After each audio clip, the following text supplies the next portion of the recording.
ఓం నమో దేవ్యై మహాదేవ్యై శివాయై సతతం నమః. నమః ప్రకృత్యై భద్రాయై నియతాః ప్రణతాస్మతాం. సర్వస్య బుద్ధిరూపేణ జనస్య హృది సంస్థితే. మనం ఇక్కడ చూస్తున్నట్లయితే ఈశ్వరుడు మరకత శివలింగం, అలాగే పద్మం మీద నిర్మాణం జరిగినటువంటి శ్రీచక్రం మేరు. ఆ మరకత శివలింగం యొక్క వయస్సు 700 సంవత్సరాల పైనే ఉన్నది. అలాగే ఈ యొక్క స్ఫటిక శ్రీచక్రం వయస్సు 375 సంవత్సరాల పైన. ఈశ్వరుడి యొక్క పరిపూర్ణ అనుగ్రహంతో ఈ రెండు కూడా నాకు లభ్యం అవటం జరిగినది. మన భారతీయ శంకరపీఠంలో నిత్యము వాటికి అర్చన చేసుకుంటున్నాము. ఇప్పుడు ఆ శివలింగము, ఆ శ్రీచక్రము మనకు వెనకాల కనిపిస్తున్నారు. సాక్షాత్తు కలియుగ దైవం, ప్రత్యక్ష దైవం వెంకటేశ్వర స్వామి వారు. ఈ మూడు కూడా నేను ఇండియా నుంచి అమెరికా వస్తూ తీసుకురావడం జరిగింది ఈశ్వర అనుగ్రహం వల్ల. అయితే ఇప్పుడు విషయం ఏమిటంటే, ఇవాళ విశేషమైన పర్వదినము. చూసిన వారికి కూడా భాగ్యోదయం అందాలి. ప్రతి ఒక్క మనిషి భాగ్యవంతులు కావాలి అనేటువంటి సంకల్పం ఒకటైతే, మనందరము కూడా జీవితం ఎంతో ప్రశాంతంగా ఉండాలి అని కోరుకుంటూనే ఉంటాం. అలా కోరుకునే వాళ్ళు ఎవరు ఉంటారు? ప్రతి మనిషి కూడా తన జీవితం ఎంతో సుందరంగా, సంతోషంగా జీవించాలనే మనం కోరుకుంటూ ఉంటాము. తప్పులేదు, కోరుకోవాలి కూడా. అయితే అనేక కారణాలు ఉంటూ ఉంటాయి, అనేక మంది ఏడుపులు తగులుతూ ఉంటాయి. తద్వారా ఎంత ప్రయత్నం చేసినప్పటికీ కూడా అక్కడే మనం ఆగిపోయేటువంటి పరిస్థితులు చాలా ఎక్కువగా మనం చూస్తూ ఉంటాము. అనేక ప్రయత్నాలు మనం చూస్తూ ఉంటాము, ముందుకు వెళ్ళలేని స్థితులు. ఇవి దృష్టిలో ఉంచుకొని ప్రతి ఇంట్లో ఒక్కసారైనా ఈ విధంగా శ్రీచక్రానికి విశేషమైనటువంటి అర్చన నిర్వహించుకోగలిగితే, ఏ ఇంట్లో అయితే ఈ శ్రీచక్ర అర్చన నిర్వహించుకోవటం జరుగుతుందో ఆ ఇల్లు ఎప్పుడూ కూడా లక్ష్మీ కటాక్షముతో దేదీప్యమానంగా ప్రకాశిస్తూ ఉంటుంది. ధనానికే ఇంధనం మహాలక్ష్మి అంటారు. శ్రీచక్రరాజనిలయ శ్రీమత్ త్రిపుర సుందరీ శ్రీచక్ర సింహాసనే. అమ్మవారు సింహాసనమే శ్రీచక్రం.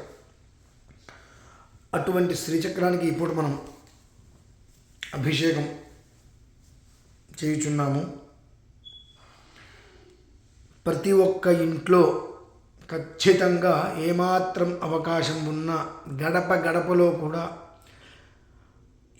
ఇటువంటి శ్రీచక్రానికి ఈ విధానంలో అర్చన అనేటువంటిది నిర్వహించుకోగలిగితే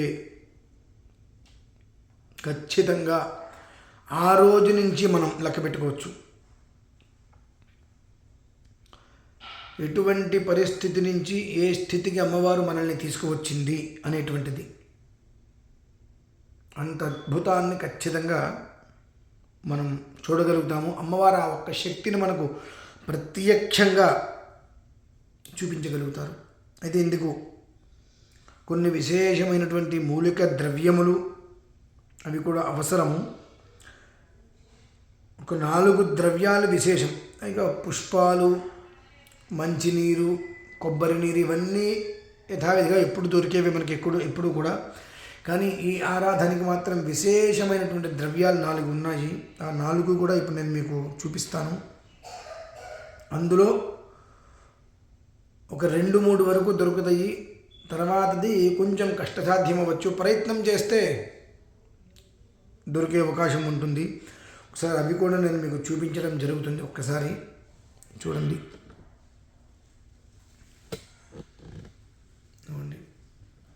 ప్రధానంగా ఈ రెండు ఈ రెండిట్లో ఇది మనకు అల్లము రసం. మిక్సీలో కాకుండా అల్లమును మనం చేత్తో దంచి రసాన్ని తీసుకోవాలి. ఇది అల్లం రసం. ఇది పచ్చి పసుపు కొమ్ములు. ఈ పచ్చి పసుపు కొమ్ములు దంచి తీసినటువంటి రసం. ఇది గుడోదకం, బెల్లం కలిపినటువంటి నీరు. ఇది ఉన్నది చూశారు. మొత్తము 27 రకముల సుగంధ పరిమళ ద్రవ్యాలతోటి కలిపినటువంటి ఉదకం. ఈ 4 ప్రధానమైనటువంటివి ఇప్పుడు మనం చేసేటువంటి అభిషేకానికి. ఇత పూర్వం కూడా మనం చెప్పుకున్నాం. ప్రతి గృహము యందు ఖచ్చితంగా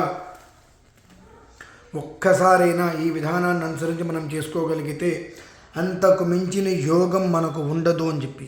అలాగే మన భారతీయ శంకరపీఠంలో ఈ అభిషేకం మొత్తాన్ని కూడా లైవ్ అందించటం జరుగుతుంది. ఒక్కసారి అభిషేకం మొత్తం కూడా మీరు లైవ్లో మనం చూడవచ్చు ఖచ్చితంగా. కనుక ఏమాత్రం అవకాశం ఉన్నా ఇటు అమెరికాలో కావచ్చు, ఇటు ఇండియాలో కావచ్చు, ప్రతి ఒక్కరూ ఆ మరకత సుందరేశ్వర స్వామి వారి పేరు. దీనికి పరమార్థం కూడా మీనాక్షి సుందరేశ్వరులు. అక్కడ మీరు చూస్తున్న ఇద్దరు కూడా మీనాక్షి సుందరేశ్వరుడు మరకతం.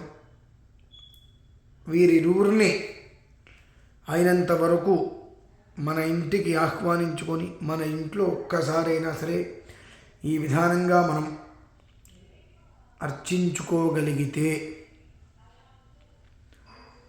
ధాపిని ధూపిని ఏకాక్షిం ఏకశృంగీం అంటూ ఉంటాం. అంటే మన మీద ఎన్నో కళ్ళు పడుతూ ఉంటాయి. ఒక ఎద్దు కొమ్ము పెట్టి పొడిచినట్టుగా సాటి వాళ్ళే మనల్ని పొడుస్తూ ఉంటారు. అపనిందలు, నీలాపనిందలు చాలా మన మీద వేస్తూ ఉంటారు. అటువంటి వాటి నుండి పరిపూర్ణంగా మనం బయటికి రావాలి. మరలా అటువంటి పరిస్థితి మనకి రాకుండా బింబ ప్రతిబింబము అనే రీతిలో వజ్రకవచము వలె మన సర్వ కుటుంబాన్ని కూడా చక్కటి రక్షణ కవచంలాగా నిలబడేటువంటిదే ఈ 4 ద్రవ్యాలతోటి నిర్వహించబడేటువంటి ఈ శ్రీచక్రానికి చేసేటువంటి అభిషేకము అర్చన. అయితే ఇక ముందు దీనికి ఈ విషయం మొత్తం అంతా కూడా ఈ అర్చన, ఆరాధన, అభిషేకం అంతా కూడా మనకు భారతీయ శంకరపీఠం యూట్యూబ్ నందు లైవ్ ఇవ్వబడుతుంది. అందరూ కూడా చక్కగా చూసి తరించి అమ్మవారి యొక్క అనుగ్రహంతో అపారమైనటువంటి ధనధాన్య సంపత్తులతో సుఖశాంతులతో ఉండాలని కోరుకుంటూ సెలవు తీసుకుంటున్నాను. ఇట్లు భారతీయ శంకరపీఠం అన్నవరపు తిరుపతి మూర్తవధాని. ఓం శ్రీ మహాగణాధిపతయే నమో నమః. స్వస్తి. మీకు ఏదైనా